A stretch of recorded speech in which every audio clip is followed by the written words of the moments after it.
Hey guys, welcome back once again in this channel guys. उम्मीद करते हैं आप सभी अच्छे होंगे। तो आज के सेशन में हम डिस्कस करने वाले हैं मूविंग चार्जेस में मैग्नेटिक्स का लेक्चर नंबर 3 गाइस।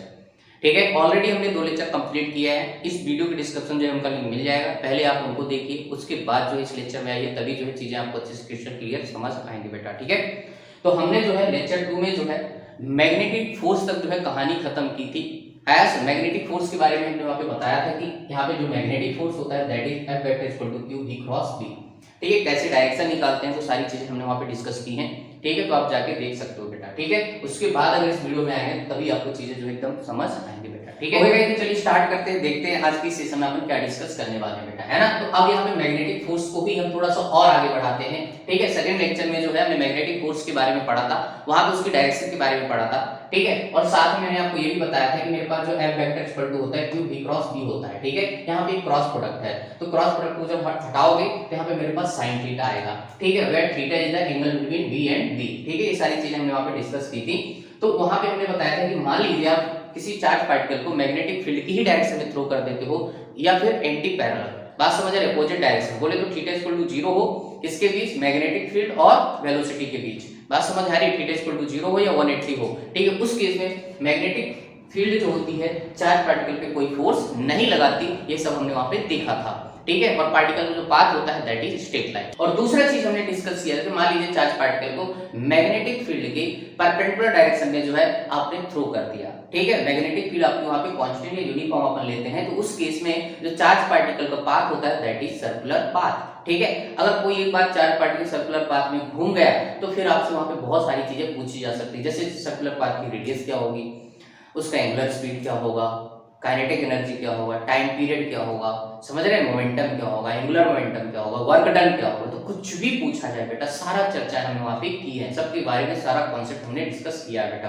है ना। कई बार जो है रेडियस का रेशियो पूछा जाएगा, बहुत सारे पार्टिकल्स आपको दे दिए जाते हैं, इलेक्ट्रॉन है, प्रोटॉन है, न्यूट्रॉन है, तो इस टाइप के पार्टिकल आपको देके वहां पे क्या पूछा जाता है, रेडियस का रेशियो पूछा जाता है। तो बहुत इंपॉर्टेंट कॉन्सेप्ट है गाइस। ठीक है, तो चलिए बढ़ते हैं, स्टार्ट करते हैं आज का जो है डिस्कशन अपन उसी के जस्ट आगे। ठीक है, तो यहाँ पे आज जो अपन डिस्कस करेंगे मैग्नेटिक फोर्स के लिए थर्ड कंडीशन जो है यहाँ पे लेके आने वाले हैं कि जब थीटा ना तो 0 डिग्री है ना तो 90 डिग्री है, अब सीधा सीधा किसी चार्ज पार्टिकल को मैग्नेटिक फील्ड के साथ थीटा एंगल बनाते हुए हमने थ्रो कर दिया, तब क्या होगा बेटा, क्लियर है, क्योंकि ये भी बहुत इंपॉर्टेंट है बेटा। जो भी हमने यहाँ पे डिस्कशन किया है ना एकदम क्रिस्टल क्लियर बेटा, समझ रहे हैं ना। आज हम एक बार आप चीजें देख लोगे तो आपको शॉर्ट नोट्स और नोट्स बनाने में जो है चीजें हेल्प करेंगी, उसके बाद अपन धुआं करेंगे सारे पीवाईक्यू बेटा, क्लियर है। तो चलिए बने रहिए हमारे साथ, यार वीडियो में नए हो तो चैनल को कर लीजिए सब्सक्राइब ताकि सारी वीडियो आप तक पहुंच सके बेटा। ठीक है, तो चलिए स्टार्ट करते हैं विदाउट एनी डिले। तो आज की सेशन हम यहाँ पे देख रहे हैं बेटा, है ना, किसी चार्ज पार्टिकल को हमने मैग्नेटिक फील्ड के साथ थीटा एंगल बनाते हुए इसको फेंक दिया है। ठीक है, तो होगा क्या बेटा, देखो यहाँ पे ये x डायरेक्शन में मैग्नेटिक फील्ड लिया है और चार्ज पार्टिकल की रफ्तार जो है v लिया है ना, चार्ज पार्टिकल का मास m है, चार्ज उस पे q है। ठीक है, थीटा बनाते हुए किसके साथ, मैग्नेटिक फील्ड के साथ इसको थ्रो कर दिया है बेटा। होगा क्या, अब देखो आपको वेक्टर से खेलना आना चाहिए। इसके दो कंपोनेंट आएंगे, एक v cos theta along the x axis, एक आपके पास v sin theta along y axis. ठीक है, अब बेटा यहाँ पे देखो ये वाला जो कंपोनेंट है ना v cos थीटा, ध्यान से देखो ये जो v cos थीटा है किसकी डायरेक्शन में है, मैग्नेटिक फील्ड की ही डायरेक्शन में है, बात समझ आ रही है। अब जो कंपोनेंट मैग्नेटिक फील्ड की ही डायरेक्शन में है, मतलब वेलोसिटी का जो कंपोनेंट मैग्नेटिक फील्ड की ही डायरेक्शन में है, मैग्नेटिक फील्ड उस वेलोसिटी कंपोनेंट को कोई डिस्टरबेंस प्रोड्यूस नहीं करेगी, बोले तो कोई फोर्स नहीं लगाएगी, बात समझ आ रही, पार्टिकल जैसे जा रहा है वैसे ही चला जाएगा, बात समझ आ रही है। इसलिए बोल रहा हूँ दूसरा नंबर का लेक्चर जो सेकंड लेक्चर देखोगे तभी जो है आज का लेक्चर आपको समझ आएगा बेटा। ठीक है, वहां पे हमने सारा चीज डिस्कस किया है। यहाँ पे अपने को बात समझ आती है कि भाई मैग्नेटिक फील्ड जो है v cos थीटा पे कोई फोर्स एक्सर्ट नहीं करेगी, कोई मैग्नेटिक फोर्स नहीं लगाएगी, तो पार्टिकल तो इधर तो सीधा सीधा जाएगा, बात समझ आ रही है। अलोंग x डायरेक्शन में पार्टिकल सीधा सीधा स्टेट में ही मूव करना चाहेगा, क्योंकि मैग्नेटिक फील्ड उस पर कोई फोर्स नहीं लगाएगी, कोई डिस्टर्ब नहीं कर रही भैया। लेकिन बेटा ये जो v sin थीटा आया है ना, इस पे तो लगाएगी, क्यों, क्योंकि v sin थीटा जो है मैग्नेटिक फील्ड के कौन सी डायरेक्शन में बेटा, परपेंडिकुलर डायरेक्शन में है। ठीक है, तो परपेंडिकुलर डायरेक्शन में जो वेलोसिटी होती है मैग्नेटिक फील्ड के, तो भाई चार्ज पार्टिकल किस में घूमता है, सर्कुलर पाथ में घूमता है, ये अपन लेक्चर नंबर 2 में अपन ऑलरेडी पढ़ चुके हैं बेटा, ठीक है। तो गाइस यहाँ पे जो चार्ज पार्टिकल रिजल्टेंट मोशन होगा वो कुछ इस तरह होगा, यहाँ पे समझते हैं बेटा।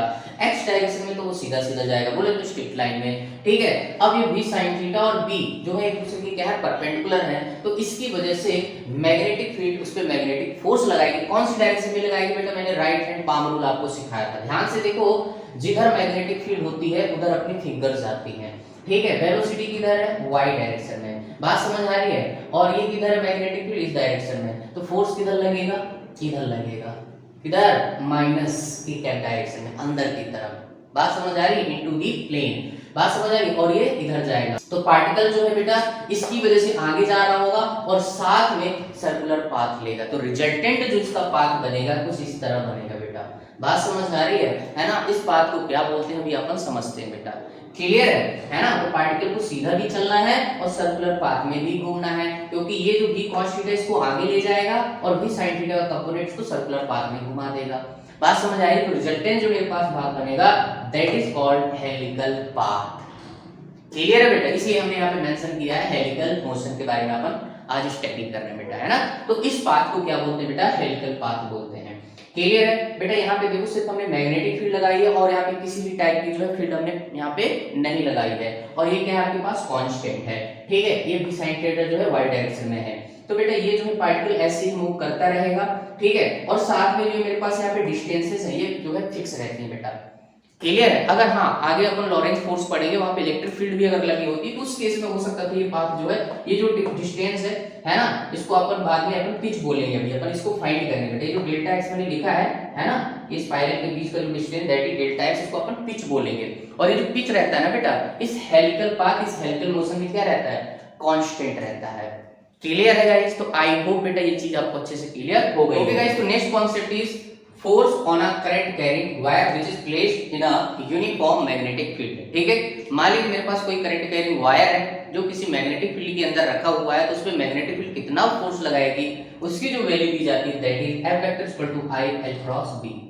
अब ये बच्चा फार्मूला आता कैसे है थोड़ा सा देख लेते हैं, क्योंकि यार इतने सारे फार्मूले आते हैं, तो अगर उसका अपन डेरिवेशन कर सके तुरंत ही तो बहुत अच्छी बात है बेटा, है ना। एक्चुअली ये जो फार्मूला आता है ना बेटा, अभी अपन ने क्या पढ़ा था, magnetic force on a charge particle, और यहाँ पे हम देख रहे हैं magnetic force on a current carrying wire which is placed in a uniform magnetic field, clear है। तो अब ये आता है कैसे बेटा, तो अपन मैग्नेटिक फोर्स जो है जो चार्ज पार्टिकल को होता था ना, that is F vector equal to V cross B, clear है। अपन जो है इसी से यहाँ पे निकालने वाले हैं। तो यहाँ पे बेटा थोड़ा समझिए कि यहाँ पे F इक्वल टू क्या लिखा है मेरे पास, Q V क्रॉस B, ठीक है। तो यहाँ पे मुझे कुछ सब्स्टिट्यूट करना पड़ेगा, जैसे चार्ज है ना, चार्ज को करंट के साथ रिलेट करो, है ना। करंट इक्वल टू क्या होता है यहाँ पे अगर मैं लिखूं तो I equal to dq by dt, clear, instantaneous current. तो मैं अब यहाँ पे जो है इसको dq की जगह लिख सकता हूँ I dt, क्लियर। यहाँ पे सब्स्टिट्यूट करो बेटा चार्ज की जगह तो I dt, क्लियर है। अंदर v वेक्टर को मैं क्या लिख सकता हूँ, v इक्वल टू लिख सकता हूँ मैं v vector equal to dx vector divided by dt, clear. यहाँ पे रख के जरा देखो dx vector divided by dt cross b vector, clear है। तो ये चीज मेरे पास बेटा यहाँ पे आ गई निकल के, नहीं आया समझ में, तो यहाँ पे मेरे पास क्या हो जाएगा I। मैं छोटे से फोर्स की बात कर रहा हूँ बेटा, छोटे से फोर्स, बाद में इसको इंटीग्रेट कर देंगे सारा मामला अगर कांस्टेंट है तो, ठीक है। तो यहाँ मेरे पास dt अवेलेबल है, तो आंसर क्या बचेगा dx vector cross b vector, है ना। सांप बना दो, बात समझ आ रही है, सांप बना दो, दोनों साइड टोटल फोर्स निकाल लो। अगर सारा मामला कांस्टेंट है, करंट भी कांस्टेंट है, ठीक है, डिस्प्लेसमेंट लेंथ बोले dx को मैं L वेक्टर अगर कंसीडर कर लूं, है ना, बात समझिए, total length into cross b vector, ठीक है। तो मेरे पास बेटा ये फार्मूला जो है ये रिजल्ट निकल के यहाँ पे आ जाता है, ठीक है। ओके गाइस, तो यहाँ से मेरे पास ये फार्मूला निकल के आ जाता है। अब यहाँ पे क्या है अपन देख लेते हैं, जब यहाँ पे क्रॉस प्रोडक्ट हटाते हैं तो मेरे पास यहाँ पे क्या आएगा, इक्वल टू BIL sin थीटा, where theta is the angle between displacement length and magnetic field, clear है। ओके, यहाँ पे मैंने मेंशन भी किया है कि L जो है आपके पास डिस्प्लेसमेंट लेंथ है बेटा। इसका मतलब क्या है, मैं अभी यहाँ पे एक न्यूमेरिकल जो है लेके आपको समझाऊंगा प्रॉपर तरीके से, तभी जो है कॉन्सेप्ट समझ आएगा बेटा, बात समझ आ रही है। सिर्फ यहाँ पे कॉन्सेप्ट पढ़ने से आप कुछ नहीं होता बेटा फिजिक्स में, जब तक आप उस पर अप्लाई नहीं करते, बात समझ आ रही है। नेक्स्ट यहाँ पे समझ लेते हैं बेटा कि जो करंट कैरिंग वायर है जो मैग्नेटिक फील्ड में रखा है उस पर कब फोर्स लगेगा और कब नहीं लगेगा, ठीक है। तो अगर मान लीजिए मेरे पास थीटा इक्वल टू 0 या 180, इसका क्या मतलब है, मान लीजिए मेरे पास डिस्प्लेसमेंट लेंथ और मैग्नेटिक फील्ड दोनों एक दूसरे के पैरेलल है या एंटी पैरेलल है, उस केस में करंट कैरी वायर पे जो भी मैग्नेटिक फील्ड में रखा है उस पर कोई फोर्स नहीं लगेगा बेटा, ठीक है, वो एज इट इज रखा रहेगा। क्लियर है? अच्छा, मान लीजिए मेरे पास थीटा इक्वल टू कितना हो जाए, 90 डिग्री हो जाए, तो थीटा इक्वल टू 90, तो sin 90 की वैल्यू क्या होती है आपको पता है 1, तो मेरे पास मैक्सिमम फोर्स जो उस पे आ जाएगा। क्लियर है? नेक्स्ट कॉन्सेप्ट है, मान लीजिए मेरे पास वायर है बट वायर में कोई करंट नहीं है और इसको मैंने कहां पे रख दिया, मैग्नेटिक फील्ड के अंदर रख दिया, तो क्या इस पे फोर्स लगेगा? बिल्कुल भी नहीं लगेगा। ठीक है, वायर मैग्नेटिक फील्ड प्रेजेंट है, बस उसमें कोई करंट नहीं है अगर, तब भी फोर्स क्या होगा, जीरो होगा। चौथा पॉइंट, मान लीजिए मेरे पास यहाँ पे b इक्वल टू जीरो हो जाए, current equal to not zero, तब भी फोर्स क्या आएगा, जीरो आएगा बेटा। याद रखना, ये सब एक्सपेरिमेंटल देखा गया है, अपनी तरफ से मैं नहीं बता रहा हूँ बेटा, ठीक है। एक्सपेरिमेंट जो है उन्होंने किया था, जो भी साइंटिस्ट यहाँ पे वर्क कर रहे थे, फ्लेमिंग जी वगैरह थे, ठीक है, उन्होंने पाया कि भैया यहाँ पे जो है इस पे कोई फोर्स नहीं लगेगा इन पर्टिकुलर कंडीशन पे। क्लियर है बेटा? क्लियर है। तो अब नेक्स्ट यहाँ पर बात कर लेते हैं डायरेक्शन की। इस फोर्स की डायरेक्शन किधर आएगी, कैसे निकाले यार, ठीक है। वैसे तो आपको यहाँ पे फ्लेमिंग्स लेफ्ट हैंड रूल सिखाया जाता है, किताबों में भी मेंशन होता है, ठीक है, लेकिन बच्चे को भूल जाता है यार, ठीक है। तो बेटर है कि हम यार सारे क्वेश्चन ना राइट हैंड पाम रूल से ही उड़ाने वाले हैं, ठीक है, और बच्चे को लगाना बड़ा इजी, अगर एक बार आप इस पे प्रैक्टिस आपकी हो गई तो, ठीक है। और यहाँ पे भी अपन राइट हैंड पाम रूल ही यूज किए थे बेटा, ठीक है। तो अगर आपने यहाँ पे सीख लिया है तो फिर यहाँ पे भी अपन उसी को यूज कर लेंगे। मैंने आपको यहाँ पे क्या सिखाया था कि भैया वेलोसिटी की तरफ अपने थंब को करना है, और ये जो फिंगर्स आपकी चार बच रही है वो किसकी तरफ इंडिकेट करना है, मैग्नेटिक फील्ड की तरफ। जिधर आपका पॉम का नॉर्मल आएगा उधर किसकी डायरेक्शन हो जाएगी, फोर्स की। सेम कहानी बेटा आपको यहाँ पे करनी है, थंब को किसको देना है भैया, डायरेक्शन ऑफ करंट को, ठीक है। तो यहाँ पे इस वायर में जो डायरेक्शन ऑफ करंट है दैट इज अपवर्ड डायरेक्शन, ठीक है। तो ये मेरे पास direction of current, magnetic field अंदर की तरफ, फोर्स किधर आएगा, मेरी तरफ आएगा बेटा। क्लियर है? तो ये जो मैग्नेटिक फील्ड है इस वायर पे, करंट कैरी वायर पे मेरी तरफ फोर्स लगा रही है बेटा, ठीक है। दूसरा, अगर मैं इस पे डायरेक्शन ऑफ करंट रिवर्स कर दूं तो नीचे आ जाएगा, अभी भी मैग्नेटिक फील्ड अंदर है तो फोर्स किधर चला जाएगा बेटा, इधर चला जाएगा। सिंपल है ना, एक बार फिर से ध्यान से देखो बेटा, ठीक है। थंब को किसकी तरफ देना है, डायरेक्शन ऑफ करंट की तरफ, फिंगर्स को किसकी तरफ, मैग्नेटिक फील्ड की तरफ। अब ये जो पाम का नॉर्मल होगा जिधर जा रहा होगा वही आपका जो है डायरेक्शन ऑफ फोर्स हो जाएगा बेटा। क्लियर? तो आई होप जो है सारी चीज आपको एकदम क्रिस्टल क्लियर हो गई होगी बेटा। डायरेक्शन में कोई कंफ्यूजन नहीं रखना बेटा, बहुत इंपॉर्टेंट है। हमेशा आप राइट हैंड पाम को यूज करो, कभी क्वेश्चन गलत नहीं होगा बेटा, याद रखना। नेक्स्ट आप बात कर लेते बेटा, मैंने आपको बताया था थोड़ा डिस्प्लेसमेंट लेंथ को मैं आपको समझाना चाहता हूँ। देखो यहाँ पे, ठीक है, कोई बच्चा कंफ्यूज होता है, ठीक है। यहाँ पे सीधी सीधी लेंथ, मान लीजिए एक वायर है जिसकी लेंथ L है, ठीक है, मैग्नेटिक फील्ड अंदर लगाया हुआ है, नो डाउट तुम तुरंत इस पे फोर्स निकाल दोगे BI/L, ठीक है, थीटा यहाँ पे 90 हो गया। क्लियर? बट प्रॉब्लम तब हो जाती है जब मान लीजिए यहाँ पे क्या दे दिया, कुछ इस तरह का जो है हाफ सेमी सर्कुलर वायर दे दिया।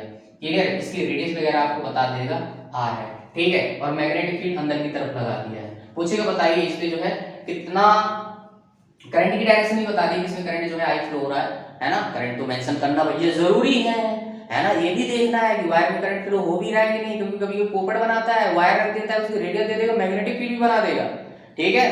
करंट भी देखना है, मैंने यहाँ पे सारे पॉइंट बताए हैं, ठीक है।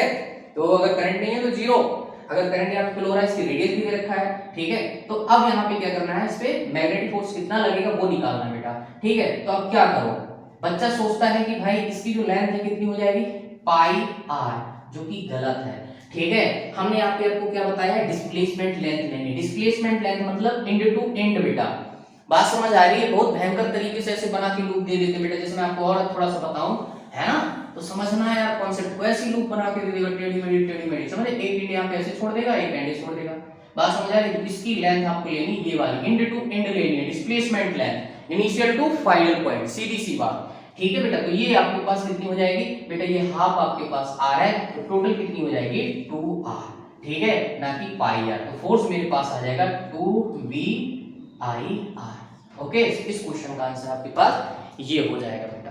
क्लियर है? आई होप ये चीज आपको अच्छे से समझ आई होगी, ठीक है। तो चलिए बढ़ते हैं बेटा नेक्स्ट कॉन्सेप्ट की तरफ। ओके गाइस, तो next concept is force between two parallel current carrying wire, ठीक है। यहाँ पे मेरे पास दो पैरेलल करंट कैरिंग वायर है जिनके बीच का सेपरेशन जो है d है, और ये सब इनफाइनाइट लेंथ के हैं बेटा, ठीक है। यहाँ पे मैंने दो डायग्राम बनाए, बारी बारी से समझते हैं इन दो डायग्राम का मतलब क्या है बेटा। पहले में आपको दिख रहा है कि दोनों भी वायर्स में करंट जो है सेम डायरेक्शन में फ्लो रहा है, एक में I1 दूसरे में I2, है ना। इसको मैं फर्स्ट वायर बोला, इसको सेकंड वायर। दूसरे डायग्राम में क्या दिख रहा है आपको, करंट जो है अपोजिट सेंस में दिख रहा है बेटा, ठीक है। अब इनके बीच जो बेटा फोर्स लगता है ना, फोर्स पर यूनिट लेंथ जो एग्जाम में कभी भी पूछा जाता है तो F/L लिखेंगे, that is mu not I1 I2 divided by 2 pi d, where d is the separation between both wires, ठीक है।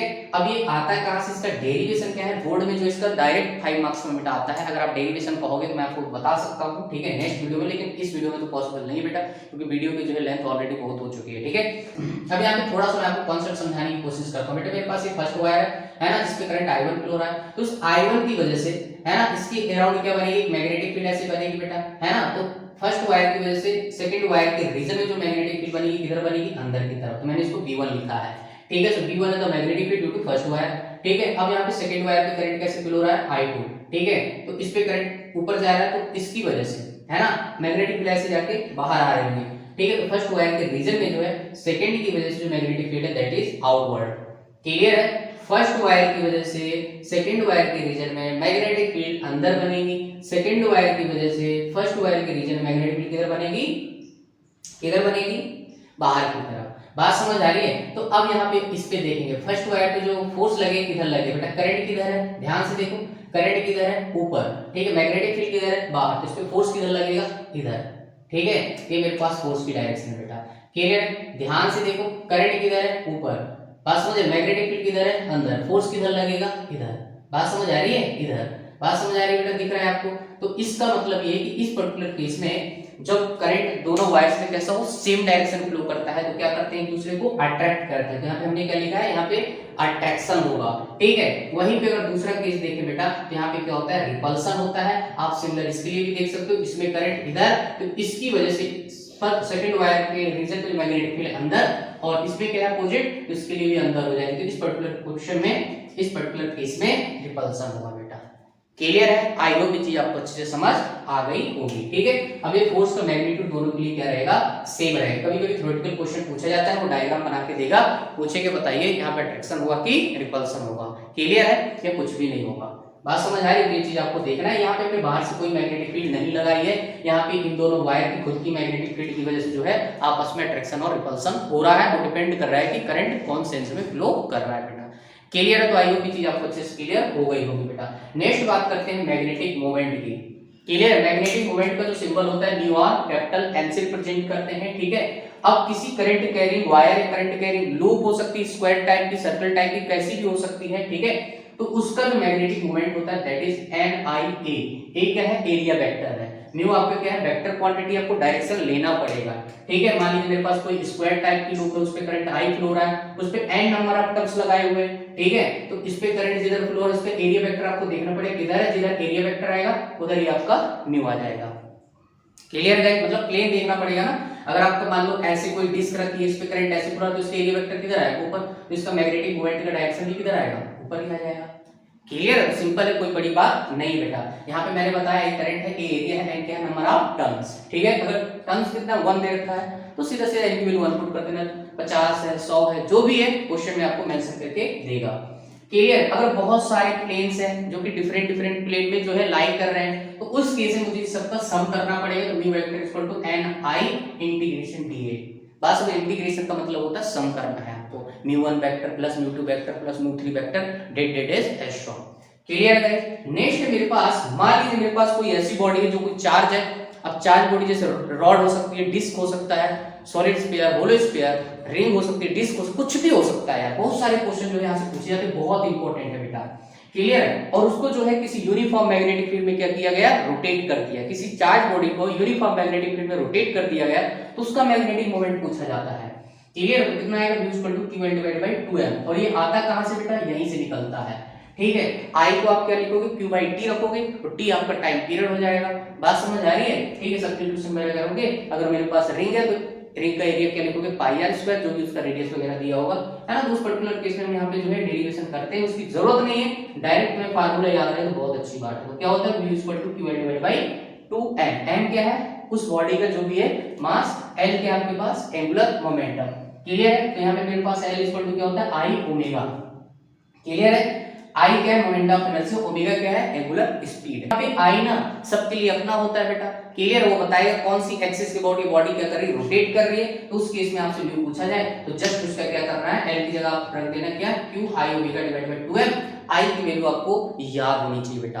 बात समझ आ रही है। जैसे मैं रिंग की बात करूं, अपनी एक्सिस के अबाउट घूम रही है, तो उसका मोमेंट ऑफ इनर्शिया है r स्क्वायर, अगर उसकी रेडियस क्या है r है, ठीक है। तो आपको सब्स्टिट्यूट करना पड़ेगा। सॉलिड स्फीयर है, होलो स्फीयर है, ठीक है, उनकी axis revolve moment of inertia आपको एकदम अच्छे से याद होना चाहिए। रोटेशनल मोशन का जो है अच्छा खासा आपको ज्ञान होना चाहिए, तभी इस टाइप के क्वेश्चन आप कर पाओगे बेटा। क्लियर? क्योंकि बहुत क्वेश्चन यहाँ से पूछे जाते हैं। मेन चीज है आपको क्या आना चाहिए, आई। क्लियर बेटा? चलिए आगे बढ़ते हैं। नेक्स्ट हमारे पास बेटा torque, magnetic torque that is mu cross B. Mu क्या आपके पास मैग्नेटिक मोमेंट, बी क्या आपके पास मैग्नेटिक फील्ड। ठीक है, कोई करंट कैरिंग लूप है, समझ रहे हैं, स्क्वायर टाइप की कैसी भी हो सकती है, उसको अगर आपने मैग्नेटिक फील्ड के अंदर रखा है तो उसमें जो टॉर्क लगता है दैट इज गिवन है म्यू क्रॉस बी।